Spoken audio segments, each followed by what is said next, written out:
Welcome to Speak Up and Stay Alive Radio with author, speaker, and your host, Pat Rouleau. Serving you a generous helping of everything you need to know to help you and your loved ones stay safe during any doctor or hospital visit.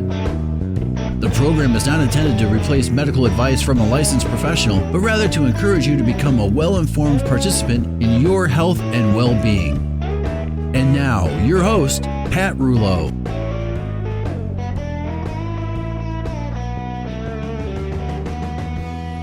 Hello, I'm Pat Rouleau, and welcome to perhaps the most important time of your week, the time to stop and think about the many ways you can protect your health, not only during every healthcare or hospital encounter, but also throughout each moment of your life.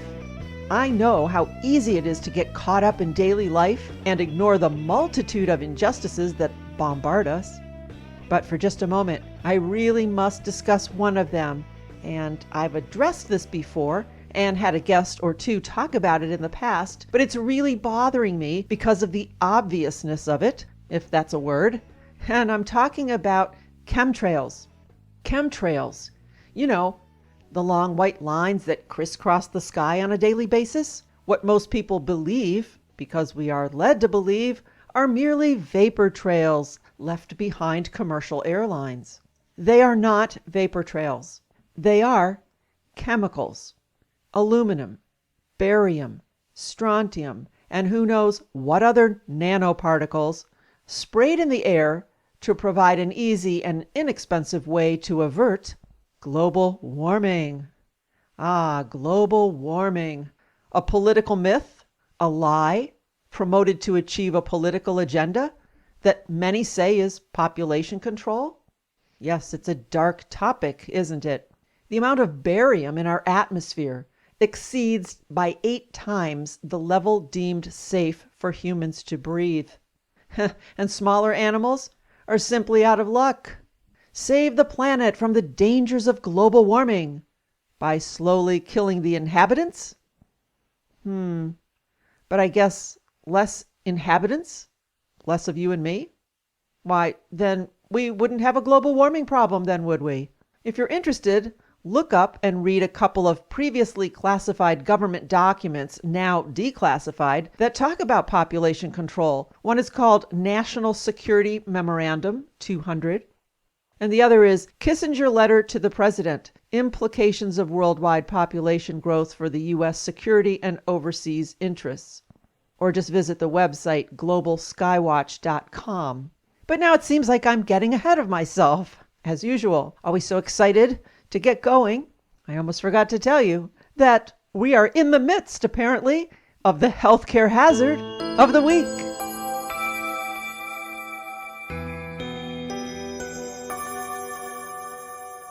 You might remember an interview I aired for you several months ago. Russ Tanner from globalskywatch.com. He's been exposing chemtrails for years now, and on his website he's added this bit of information that I really must share with you. He has all along debunked the myth that these were vapor trails, but recently he added this to his website. Since the writing of my series of articles exposing chemtrails, multiple professional airline pilots have contacted me and thanked me for my stance against this deception. All of them told me personally that they have never seen trails come out of jet engines, and that they appreciate my work exposing the disinformation. Every one of these pilots knew that contrails are so rare that most people will never see one in their lifetime. And if they do occur, they are at high altitudes that cannot be seen from the ground. Each of these professional pilots have flown most of their lives and have always had a deep interest in aviation. Some of them fly mainstream commercial jets, while others fly large jets for major parcel carriers. And I say, just call your local airport and ask about commercial flight patterns. I know that I don't live under an airport flight pattern. So why then do I see sometimes 30 planes in an afternoon leaving white plumes above me?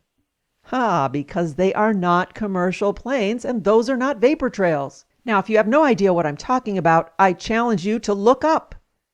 Put down the cell phone and look up. Today, tomorrow, the next day, the next, the following week, look up at the sky. You'll be shocked at what you see. Do you remember the days of deep, intense blue skies? No longer. You may see that for a few minutes in the early morning, but soon, if you watch, you'll see the planes flying back and forth, sometimes 6 or 7, one after another, crisscrossing each other, leaving white lines in the sky that soon turn the beautiful clear sky of days gone by into an ugly haze. No depth, just a light fuzzy blue cluttered by what you think are clouds, but rather are the man-made remains of sprayed chemicals. I've also noticed and researched that because more people are beginning to take notice, the powers that be are now flying at higher altitudes and leaving shorter trails that soon dissipate and disappear. Out of sight and out of mind. These high-altitude chemtrails are no less evil and dangerous, in fact more so, in that fewer people will notice. Oh, and for the real shocker, there is actually a law that makes all of this legal. So hang on to your hats. The U.S. law allows testing of chemicals and biological agents on civilian population. And by the way, you can find this at Russ Tanner's website, globalskywatch.com. And I'm going to quote here, Public Law 105-85, November 18th, 1997, Use of Human Subjects for Testing of Chemical or Biological Agents. Section 1078, Restrictions on the Use of Human Subjects for Testing of Chemical or Biological Agents. And now subsection A says prohibited activities. The Secretary of Defense may not conduct directly or by contract any test or experiment involving the use of chemical agents or biological agents on a civilian population, or any other testing of a chemical agent or biological agent on human subjects. So, okay, this sounds good, right? It prohibits chemical and biological tests on humans. Oh, but as with any rule, now we have the exceptions. Here are the exceptions. The prohibition does not apply to a test or an experiment carried out for any of the following purposes. For any peaceful purpose that is related to a medical, therapeutic, pharmaceutical, agricultural, industrial, or research activity. So basically, the prohibition does not apply to tests carried out for virtually any purpose. So that completely negates the prohibitions that state that they cannot test or experiment involving the use of chemical agents or biological agents on a civilian population. In other words, the United States government can test chemicals and biological agents on humans for nearly any purpose they desire. And then they go further to define the term biological agent.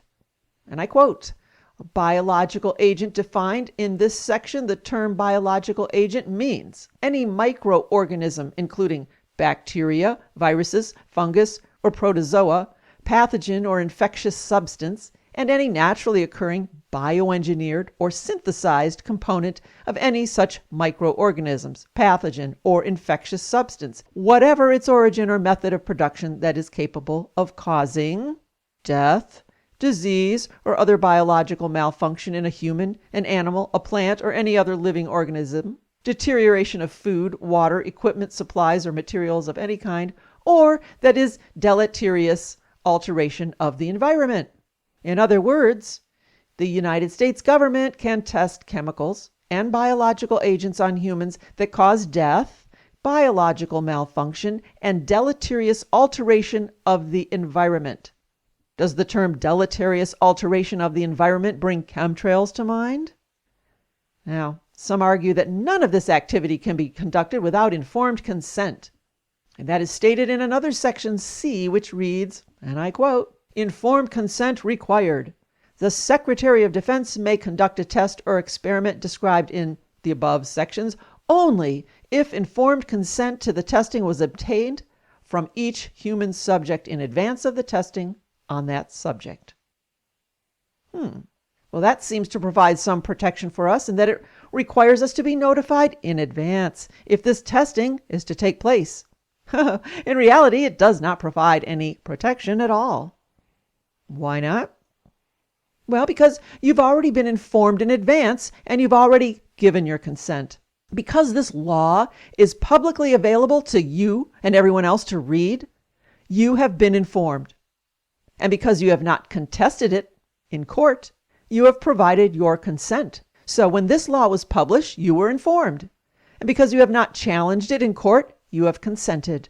By doing nothing, you and I have said, sure, go ahead and poison me. Even if it causes death, I have no problem with it. Because this contract meets the judicial requirements of remedy and recourse, it is legally binding. Judges like to say ignorance of the law is no excuse. They say this because, of course, you and I are expected to know all of the laws because it is publicly available for us to read, despite the fact that it is not humanly possible. So in reality, this section that talks about informed consent is legally useless. It does not provide any additional protection. It only seems to. This section's only purpose for being included in this law is deception and nothing more. So why on earth would a law be written with such deception? Oh, the powers that be play upon public ignorance by inducing people into having a false sense of security. As a result, the public believes that this activity could not be occurring because they believe that they would have personally heard about it.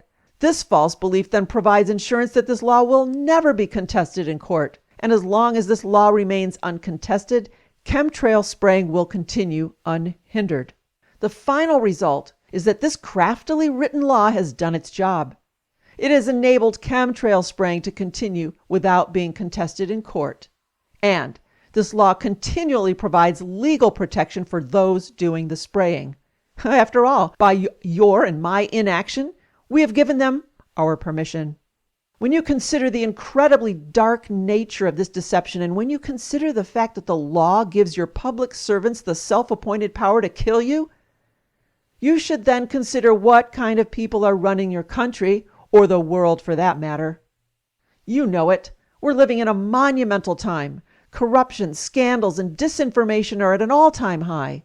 Mainstream media is a gallant waste of time. And while I'm on my soapbox, I'm going to draw a connection to another health hazard that I fuss about all the time, and that is the extreme health dangers due to cell phones, cell towers, smart meters, cordless phones. And here's one of my concerns when it comes to chemtrails and wireless technology. It is a fact, a scientifically proven fact. I've interviewed the scientists, read the papers, studied the studies that prove that a mere few minutes with an ear to a cell phone causes breaks and openings of the blood-brain barrier. That is the membrane that surrounds our brain to keep it safe. So now we have openings in this membrane, allowing the toxins and chemicals that overload our bodies to enter our brain. Breathe in the residue from chemtrail fallout. And does it leak into our brains? Our brains now riddled with openings from the microwave radiation given off by our cell phones? And people wonder why Alzheimer's and autism and ADHD are on the rise. Throw in some vaccines, fluoridate the water, eat some genetically modified foods, and on and on and on. And I'm not just surmising this, it's out there. For example, a Swedish study claims that the microwave radiation from cell phones can open the safety barrier that is supposed to protect the brain from being invaded by poisonous substances contained in our blood. A research team at Lund University has found that the protein albumin leaks through the blood-brain barrier into the brain of rats that have been exposed to microwaves similar to those irradiated by a mobile phone. Albumin is naturally contained in blood, but it can harm the brain. In fact, experiments where albumin has deliberately been injected into rat brains have shown that very small amounts can harm the brain cells. Amounts not much greater than the ones we have found can kill nerve cells. And the blood-brain barriers of humans and rats are similar in function. And since albumin can get into the brain, there is reason to believe that other, smaller or equal-sized molecules can too. Proteins found in the blood can, if they get to the brain, cause autoimmune diseases such as MS, multiple sclerosis. Damaged nerve cells could also lead to dementia, premature aging, and Parkinson's disease. Inflamed brain cells can indirectly be linked to Alzheimer's disease. Medication that under normal circumstances wouldn't be able to penetrate the blood-brain barrier could do so and cause damage. This is also addressed in Section 10 of the Bioinitiative Report, Effects of Electromagnetic Fields from Wireless Communication Upon the Blood-Brain Barrier. And in an article, Chemtrails, Wireless and You, William Thomas writes, just 2 minutes on a cell phone or sitting near a wireless computer router or portable phone cradle short circuits the electrical ion activity powering the blood-brain barrier. This allows proteins and other blood toxins to enter the brain and resume damaging neurons in thinking and memory centers. Researchers are finding astonishing numbers of dead neuron cells actually suffering holes in their brains from the damage caused by a single cell phone call. Think you might want to put down that phone? Think you might want to put down that phone and look up? How interesting that the phone is such a perfect little device of delusion and distraction. Can't look up if you're looking down. Back to my friend Russ Tanner. He says, if you don't face these difficult choices now by choice, you will eventually face them by necessity. But by that time, your food, your health, and all your rights will be gone as well. To remain silent or passive or willfully ignorant is to choose to endorse the largest and most lethal crime against humanity in human history. There is simply no other way to say this and be honest. Please get involved today. And I leave you with that.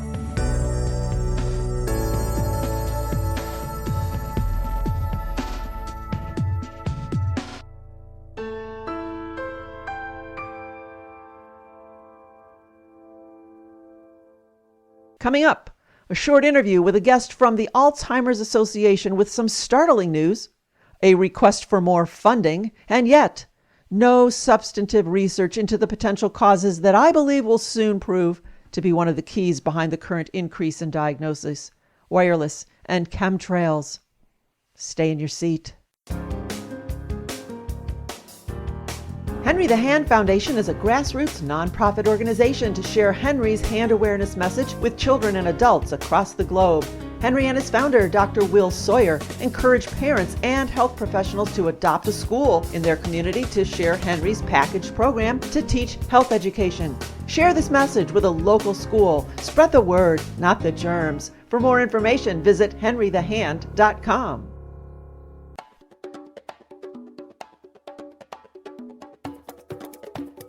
Hi, I'm Pat Rouleau, and I have a question for you. Where's the best place to be when you're sick? Oh no, you didn't just say a hospital, did you? Here's something you should know. Hospital-acquired infections are one of the leading causes of death, more than car accidents and breast cancer combined. And these infections are preventable. Still, 1 in 25 patients who goes into the hospital without an infection will get one there. So what can you do to avoid this? Get a copy of my book, Speak Up and Stay Alive, The Hospital Survival Guide, and listen to my radio shows. To find out more and to get a copy of the book that just might save your life or the life of a loved one, go to speakupandstayalive.com. That's speakupandstayalive.com.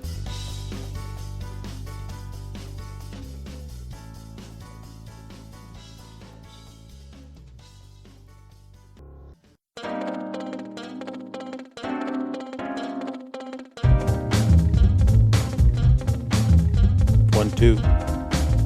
Good. Participant number one. Contestant number one. Door number one. Door number one. All right, you ready? Go for it. Okay. You're listening to Speak Up and Stay Alive, Patient Safety Radio. I am your hostess, Pat Rouleau. Now, you can join us every Saturday morning in Cleveland, Ohio, and in Phoenix, Arizona, and on Sunday mornings on an additional 22 stations. So if you have a friend or a family member who would like to hear this show on their local station, it's easy. Have them call their local talk radio program director, and they can pick up the show from the XDS Cumulus satellite. You can check the speakupandstayalive.com website for details. That's where you will also find a link to all of the previous programs, and where you can buy the book, Speak Up and Stay Alive, The Patient Advocate Hospital Survival Guide. Well, today we have a very special guest or two joining the boys to play one of their fave games. And what is it, Bob? Shocking news from around the world. Okay, it gets crazy here, folks. Joining us today is the fabulous Mary Sheehan, a pharmacist and owner of Prescriptions for Happiness, where she helps people on an individual basis to find the solutions to whatever is in their way. She can prescribe the right dose of happiness, and in her honor, we pulled a special edition out of the Game Chamber. It is Shocking News from Around the World Beyond the Pill edition. So welcome to our seemingly random, foolish portion of the show. Thank you. You're welcome. And who else do we have here? Your husband came with you, and your Yes, my name is Mike. Mike, welcome to the show. Thank you. You might not think that once we're all done, but we'll see, right? It was perfect. Thank you. Perfect. You want me to say something? Yes. Okay, I'm Bob, a former financial planner from Gatlinburg, Tennessee. Yay, Bob. Thank you for being here. You're welcome. And who else do we have? And I'm Eric. I'm a regionally famous radio producer from Northeast Ohio. Regionally famous. Hey. Yeah. Where do you find And that? he has a mole rat as a pet. Well, Really? it's a plushie. That's interesting. It is interesting, and we will go there later, trust me. All right, guys, here's how it goes. I will read a happiness. No, it's not a happiness. Well, maybe we'll be happy, but a beyond the pill related question, and you have to decide if it is true, which we call a shock. Wow. And if you think it's false, you'll say it's a crock. Oh. So Okay. is it a shock or is it a crock? All right, is everyone ready? Let's go for it. Ready. Let's do it. Okay, here's the Speak Up and Stay Alive shocking news number 1. The World Health Organization says that between 30 and 50% of medicines prescribed for long-term illnesses are not taken as directed. Is that a shock or is it a crock? That's the expert. That's a shock. Okay. Yeah, or it's higher, or it's even higher. Okay, Bobby, I'm going to say it's a shock. Definitely a shock. what do you think? Mike? Shock. I agree. Yep, Eric? Shock. Oh gosh, was that easy or you guys just smart? That right? was easy. All right. Smart. We're smart. Both. It is a shock. Wow. And Mary, I think that speaks to what you are all about, that adherence would improve. I think if doctors and pharmacists took some time to get to know the patient as a person and explain the hows and whys of their medication. Exactly. Yeah. And that they're getting make sure they're getting the benefits out of them. The patient should make sure they're getting the benefits, and the provider should make sure they're explaining what they're supposed to get out of them. All right. And if they're not, the patient can ask, right? Absolutely. We're all in this together. Absolutely. All right, guys, that was good. All right, the Speak Up and Stay Alive shocking news number 2. According to a study at Ohio State University, more than 70% of older adults use some form of alternative medicine. Is that a shock or is it a crock? I'm going to say it's a shock. I'm reaching that age slowly, and I'm going to say it's a shock. Okay. Yeah, I would agree. I think people are, especially when they get a certain age, they're looking, they have the money, they have the time, and they want to kind of see what else is out there. Nope, I disagree. It's a crock. That's too much work. What do you think, Eric? I'll just say it's a crock. We're split. I don't know why. That's a Just split feel that way. decision. It is. It is. 2-2. 2 shocks and 2 crocks. Guess what? It's true. It's a shock. Wow. Sorry, boys. I know my people. You- They love their alternative medicine. The survey asked about the use of 6 types of alternative medicine: chiropractor, acupuncture, massage therapy, breathing exercises, herbal medicine, and meditation. And the most commonly used form of alternative medicine was chiropractor, which was about 43% of respondents. And acupuncture was the least used. Thought that was interesting. We It have is. I'm shocked that they still consider chiropractic alternative. I know. My goodness, it feels so mainstream to me. I don't know. Yeah, but the thing about it is finally they're paying for it through insurance and Medicare. They didn't do that alone. Right. For years. So in that, So it should be mainstream. considered mainstream. Right. It shouldn't But even it's be in not. that category. But they're Yeah. still saying it's alternative. Okay. Interesting. So you might have been right. If we took chiropractic out of there, you would have been right. Then it would have been a crock. Yes. That's right. Well, we have Dr. Roediger from Chardon, Ohio. He's a chiropractor. He's on our show all the time, and he'll be glad to hear this. Yeah, that we think he's mainstream. He's cool. Yeah. All right. Everyone should have a chiropractor. I agree. I love mine. All right, guys, Speak Up and Stay Alive shocking news number 3. A study that examined the effects of placebos on patients suffering from irritable bowel syndrome. It separated the patients into 3 groups. The first received no treatment. The second received a placebo, which was fake acupuncture using a retractable needle. And the third received the same placebo. But the third was administered by a practitioner who was highly caring, empathetic, and confident. The proportion of patients reporting relief was 28% to the people that got nothing, 44% for the fake acupuncture, and 62% with the fake acupuncture but the nice doctor. Is that a shock or is it a crock? Oh, that's totally a shock. I mean, we have such an influence as healthcare providers on our patients. If we would only tap more into that power, oh, what we could do. Yeah. That's Mary's thoughts. What do you think, Bobby? I'm saying it's a shock too. What do No, you I think? believe it's a shock. I think there's more about it's not how much you know, it's how much you care. Oh, I like That's that. good. All right. Oh, honey, can I steal that from my stuff? That's great. Uh-oh. He must live with you. Yeah, that's great. I was influenced No, that's good by her stuff. prescriptions for happiness. Exactly. What do you think, Eric? Yeah, I'll say it's a shock. The combination of the power of suggestion and just the general positive feelings from the good bedside manner. Yeah, shock. That's nice. Absolutely. It is a shock. It is true. Wow. Placebos frequently elicit improvements among patients, possibly by triggering what they say is a release of dopamine in the brain. But what was unusual about this study was that the relationship influenced the response. Now consider that 100 million Americans suffer from chronic pain. Many become addicted to painkillers. So the question becomes, could more caring doctors bring therapeutic benefits to some of them? Oh my gosh, you know what? With the next prescription of Percocet I give out, I'm going to give a hug. Oh, I do try to send out love when I give the pain pills because, we give out so many. I want you to be my pharmacist. I'd love to be everyone's pharmacist. She's everyone's pharmacist. All right, guys, we did good. Speak Up and Stay Alive. Shocking news number 4. All Western nations, with the exception of New Zealand, Canada, and the United States, have historically banned direct advertising of pharmaceuticals to consumers, such as we see thousands of times on TV. Is that a shock?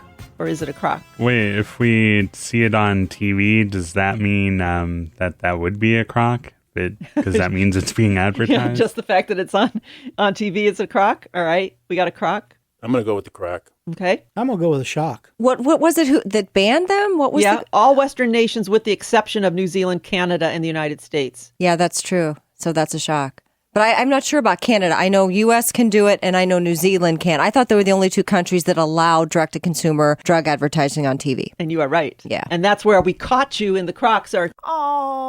Crocs were right. Yeah, that's what kind of...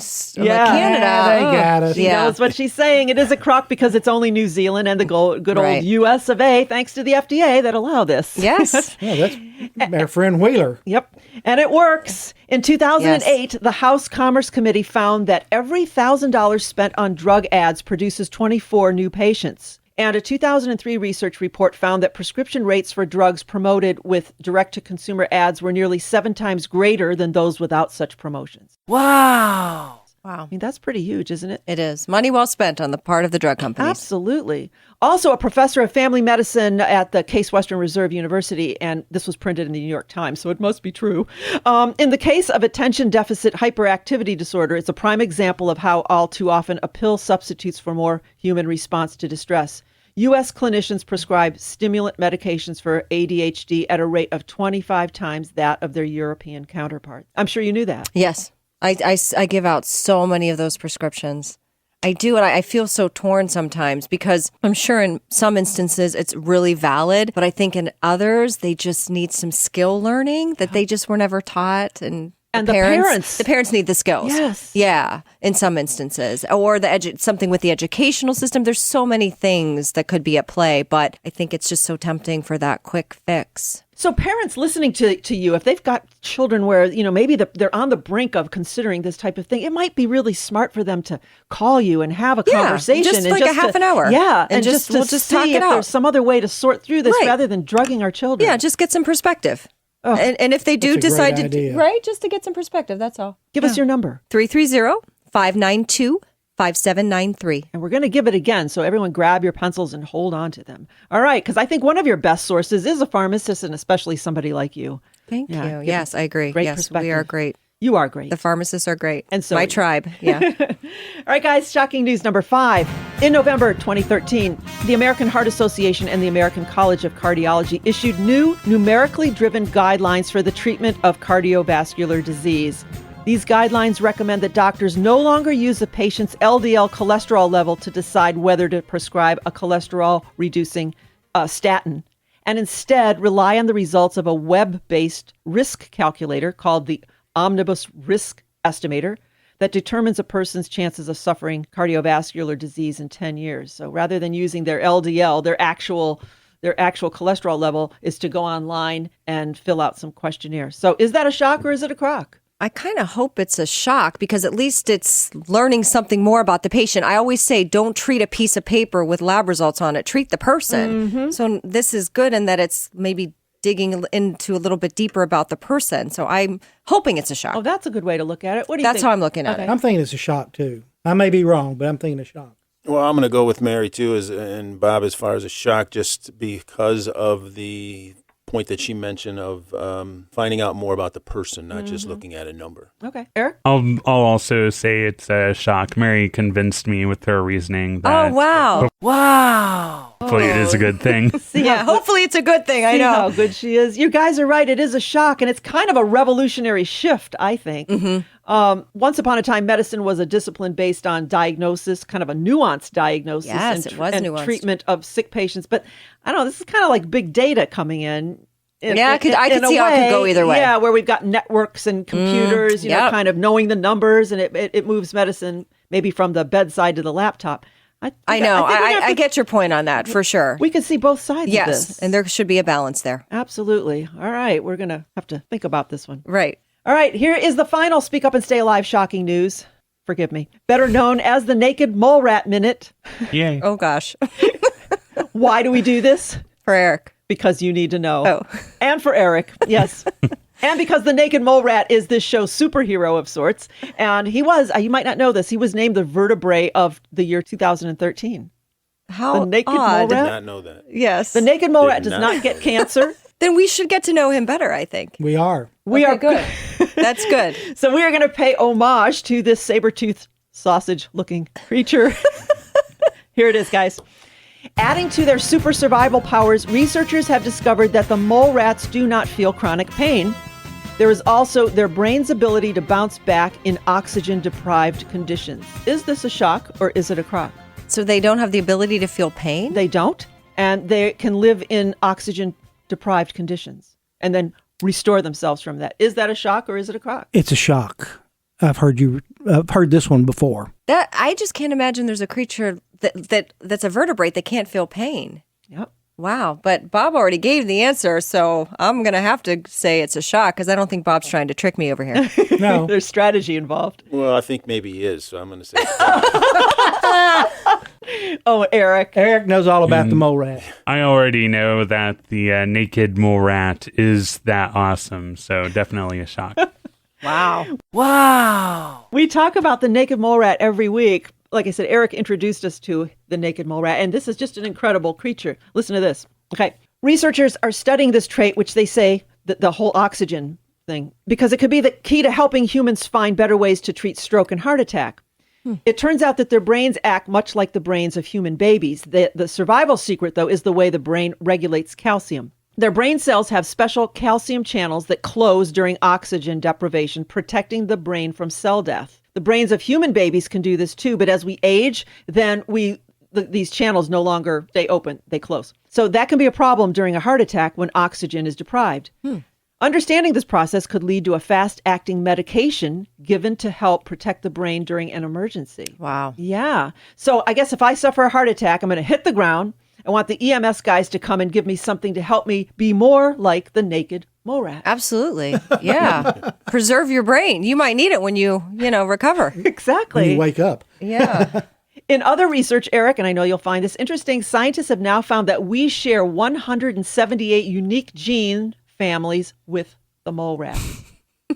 Like, who knew this? Naked mole rat! So the key is to find pathways that make the rats age better and stay cancer-free, and then find ways to help humans do the same. Wow. Can you imagine someday you will be dispensing a medication based on the naked mole rat? Naked mole rat. The naked mole rat. That would be interesting. Naked mole rat! And still some advice. I'm sure that whatever medication that needs, there would still be some advice that has to go with it, right? You got it. Right. All right, guys. Well, today's Beyond the Pill edition was popping with interesting tidbits. This is what we learned. We learned that up to 50% of folks don't use their medications properly. 70% of older adults use alternative medicine, such as chiropractic services. Placebo medicine just might work if the provider is empathetic. The U.S. and New Zealand love TV drug ads. Using an online risk calculator to determine if someone's needs a statin is a new way to determine that use. And finally, our favorite oxygen-deprived naked mole rat just might hold Everyone's laughing. The secret to long life. So I have to ask, as I do every week, and Eric always has the answer, on what other patient safety radio show will you find this type of illuminating information? None. What other patient safety radio show is there? There's not one. Oh my goodness, that was a trick question. Bob, thank you for being here You're today. quite welcome. I'm glad I came. Eric, thank you. You're welcome. Mike, thank you for Oh, you're welcome. sharing your wisdom with us. And Mary, it's always a pleasure. Thank you. Yes, this was great fun. Thank you. And folks, be sure to contact Mary to discuss any issues you may be having in your life that need an understanding conversation. Many times, an educated and friendly person with heart is the best medicine. And this gal is a sweetheart. Wow, thank you. You're welcome. Mary Sheehan. I'm glad you do all the editing. The end of the night, folks. Mary Sheehan, Prescriptions for Happiness. Call her at 330-592-5793 or visit her website, prescriptionsforhappiness.com. And folks, don't go anywhere. There's so much more you can learn on America's favorite and maybe only patient safety radio show, Speak Up and Stay Alive Radio. And that's a wrap, guys. You got it. Wow. Yay. That was awesome. Oh Have you my listened to God.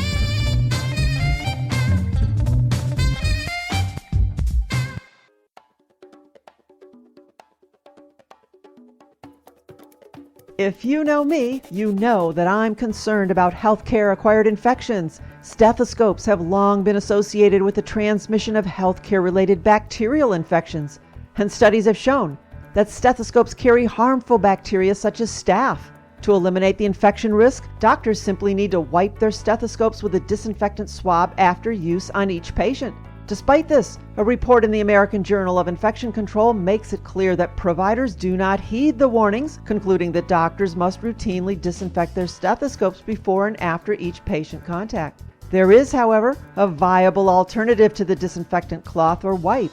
Clean Stethoscope, offered through a company called Cleanant, is a device that enables doctors, nurses, or any healthcare practitioner to both protect and clean their stethoscope with the greatest of ease. By sliding the bell of the stethoscope into the Clean Stethoscope chamber, doctors can examine multiple patients without putting themselves or their patients at risk of healthcare-acquired infections. If you're a healthcare provider or if you're a patient, check out Cleanant.com. C-L-E-A-N-I-N-T.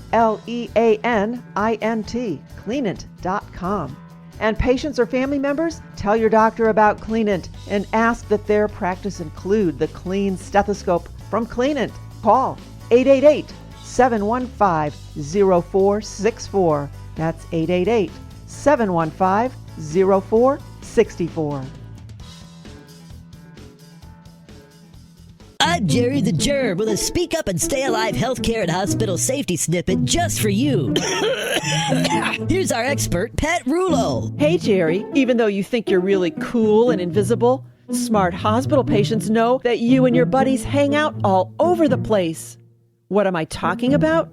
Oh, we know your hiding places. Doctors' lab coats, privacy curtains, the TV remote, bed rails, and even hospital pillows. My friends know not to bring their favorite pillow with them to the hospital and then bring it back home. You'd just love to hitch a ride and get out of the hospital, wouldn't you? Well, if we must bring a pillow, we bring a cheap one and leave it at the hospital as a parting gift. No cross-contamination here. For more hospital safety tips, visit speakupandstayalive.com. So ha, Jerry, we're not sleeping with the enemy anymore. Stay safe. Listen to Speak Up and Stay Alive Radio. For more information, go to speakupandstayalive.com.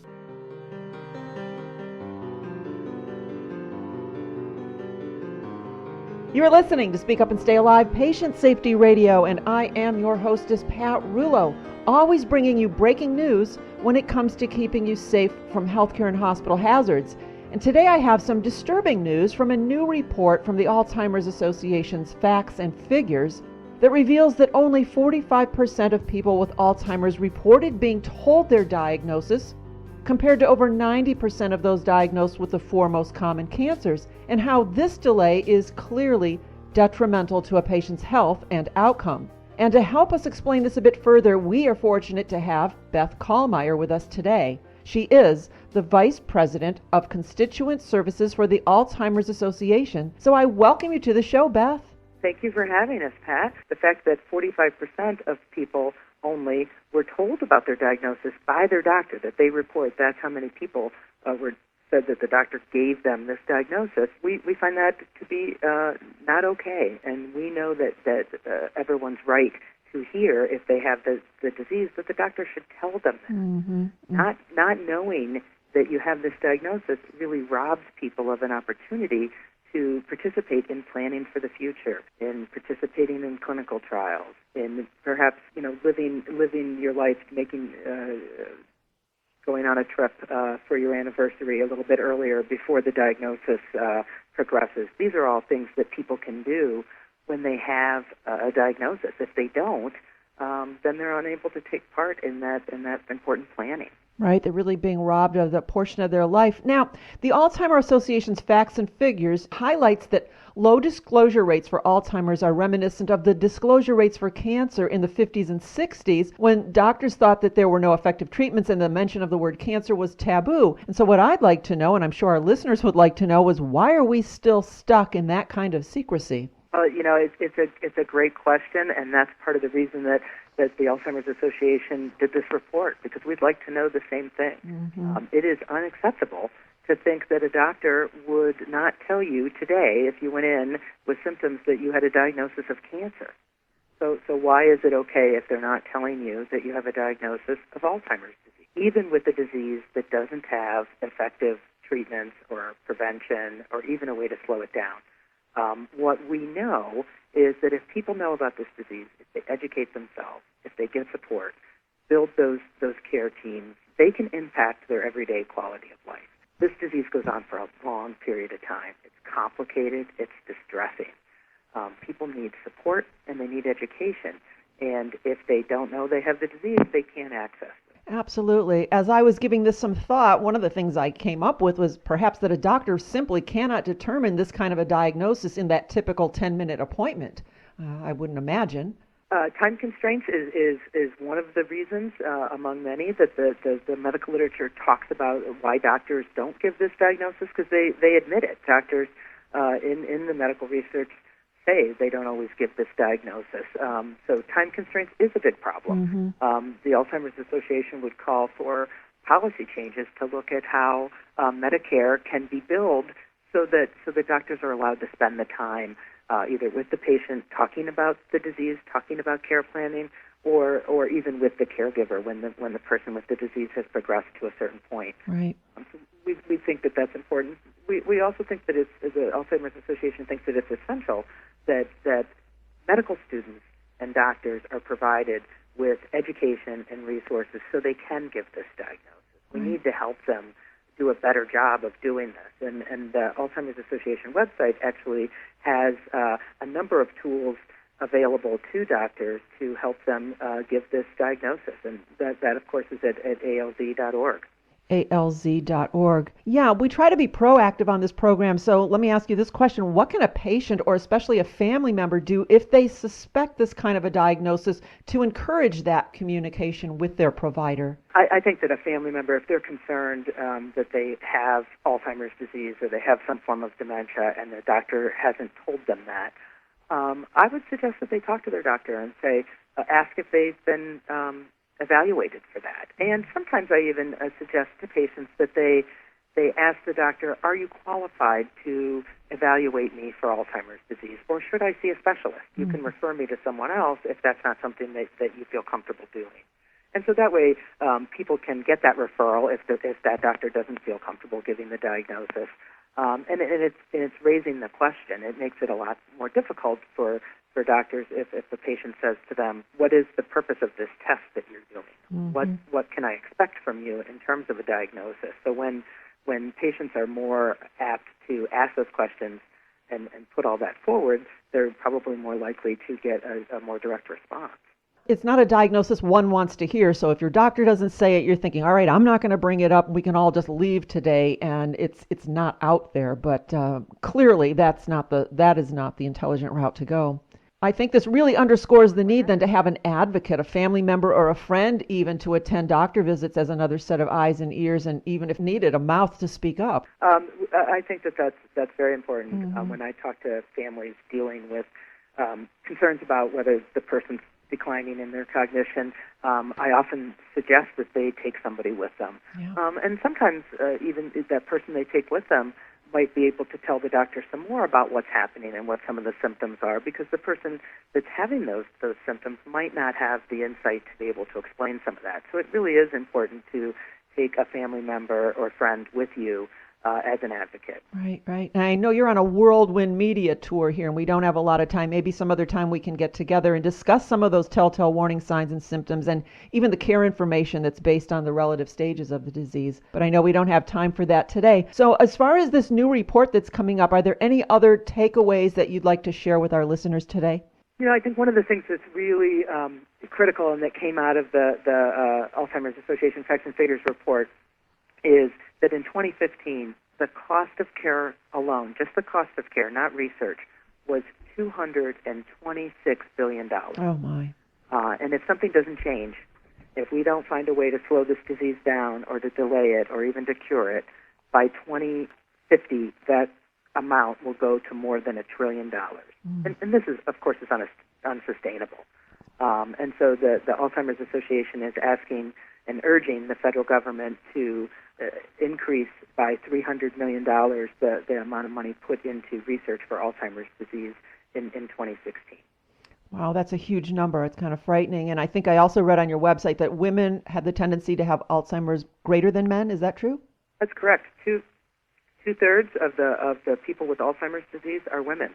And so the risk for women is higher than it is for men. And we also know that women are more likely to be caregivers. So across the board, women are really at the epicenter of this disease. Mm-hmm. Yeah, I was just going to say that women are the major caretakers. Boy, if you take that away from them, then where is everybody else left? So this is a very, very important topic. So where can we learn more, and when and where will we be able to read the full report? The full report is currently available, and you can learn more about that, and as well as about important the 10 signs of the disease and the caregiving information, all at the Alzheimer's Association website, which is located at alz.org. Excellent, excellent. Are there any final words of advice that you'd like to give our listeners today? Well, I think, again, words of advice for your listeners would be that if they're concerned about having symptoms of Alzheimer's disease and they're not getting the diagnosis, that they should ask questions, and if they need any further assistance, they can also call our helpline, which is staffed 24/7, and that number is 800-272-3900, and they can speak to a care consultant or a specialist that will help give them information that they need that they can then take to their doctor. So for all of our listeners, it's clear that an earlier diagnosis can benefit patients and families so that they can begin to take steps while there is time. And preparation, as with anything else, is the key. So with that, I encourage everyone to visit the website www.alz.org, alz.org. Beth, what a pleasure to have you with us today, and I would love to talk with you further about this. All right, great. I'd love to come back. Thank you, Pat. Thank you.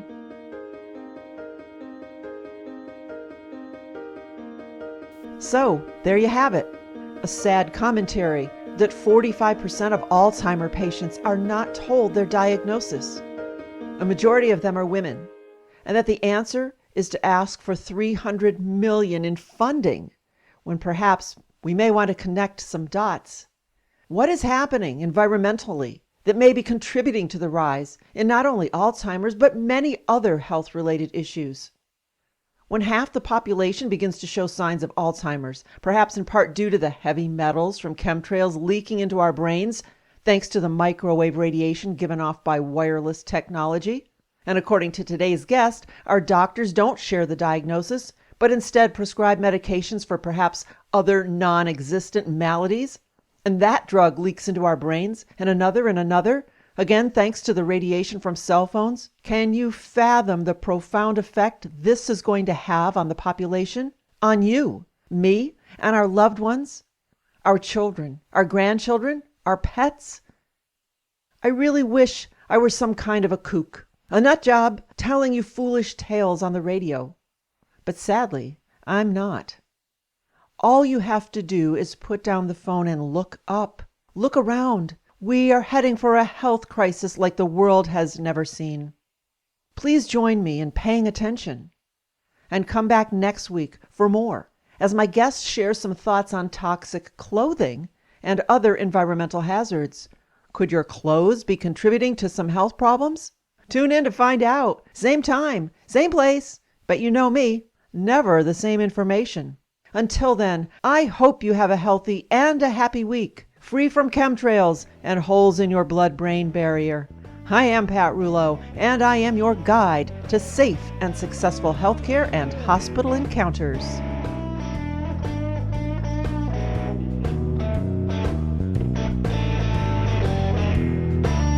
Listen to Pat Rouleau and Speak Up and Stay Alive RadiOh. Stay safe from little-known healthcare and hospital hazards. To learn more, go to speakupandstayalive.com. That's speakupandstayalive.com.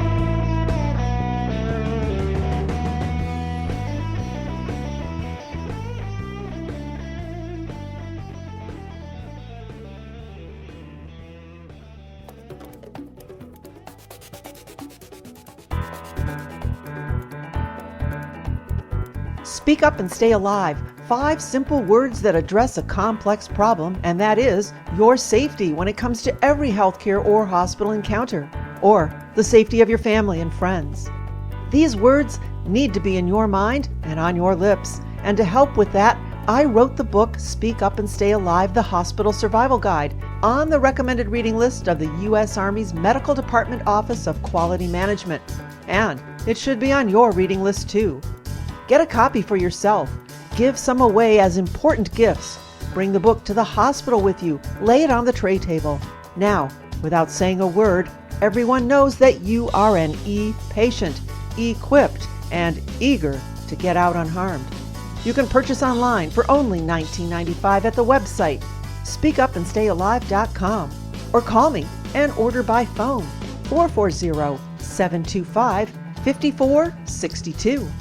That's speakupandstayalive.com or 440-725-5462. Speak Up and Stay Alive. The book tells you how, and I hope you do. And now, let's start the show.